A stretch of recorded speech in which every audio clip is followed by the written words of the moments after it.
Assalamu alaikum, मैंने Dr. Gubru इस पर आज सबक रूम एंड ब्रूम यानी आवाज कुनी यत मीमच आवाज ना यत मीमच आवाज यत एमच आवाज यत एमच आवाज आन हिश आवाज नेरा इथे कन वुचुन चाइज बाकी लफ्जन मजी इमे इथे कन यम आवाज तो कत नेरा हिश आवाज आसे तो यत आसे वावेल जमज बाग साइडन कॉन्सोनेंट ज गडनेथ तो पतकन ति यत BR कॉन्सोनेंट यत M कॉन्सोनेंट मज बाग ज यम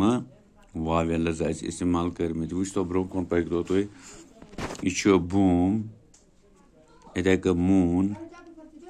मून नून स्पून तो फिक्र बूम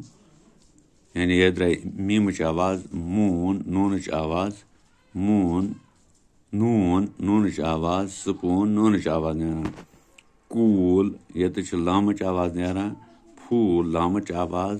टूल लामच आवाज स्कूल लामच आवाज ठीक इथे कन यह फ्यूज यूज यूज ना यानी यत नेरान सीनच आवाज लगभग नेरान यूज यूज यूज यानी जेज आवाज नेरान जेज तो सीनच आवाज अगर यूज पढ़ो तो सीनच आवाज यूज पढ़ो तो सीनच आवाज फ्यूज फ्यूज क्या फ्यूज यत जेज आवाज तो ट्यूब यत नेरान बीच आवाज नबर क्यूट यत नेरान टीच आवाज म्यूट यत टीच आवाज नेरान इथे क्यूब यत नेरान बीच आवाज यानी यत द्राय जेच आवाज यत नेरान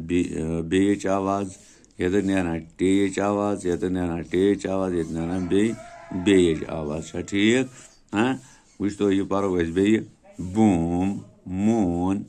नून spoon cool fool tool school use fuse tube cute mute cube पह लर्न एंड स्पीड रिपीट बे वुच तो पढ़ो कन moon soon cool tool rule route shoot food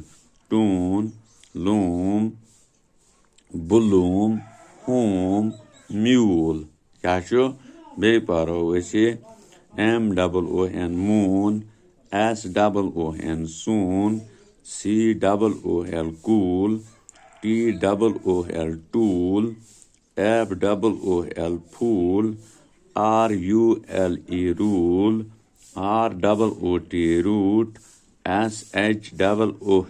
shoot FOOD food ROOM room TOON tone ROOM loom BROOM broom WHOM home MULE mule तो फिक्र यम अजुक सबक तो यह इथे कन पढ़न अति याद ग यह मगर लिखो गो कापी पे करो पान शे फिर अत तालीम ते लिखो तो युथ तुम जबानी रोजो याद तुम हेकू कुछ सात ये लफ्ज लिखित आवाज हेकू पाने पे वुचित कत कित कस आवाज नेरान शुक्रिया जनाब।